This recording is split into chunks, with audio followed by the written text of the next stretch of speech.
Yawning is fascinating. It's not just a sign of boredom. It's a complex physiological response. When we yawn, our brain gets a boost of oxygen, and it helps regulate our body temperature. But what's really intriguing is its contagious nature. Studies suggest that seeing someone yawn can trigger a mirror neuron response in our brains, making us feel empathetic.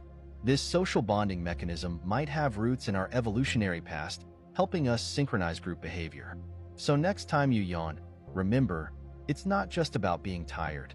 It's a quirky blend of biology and social connection,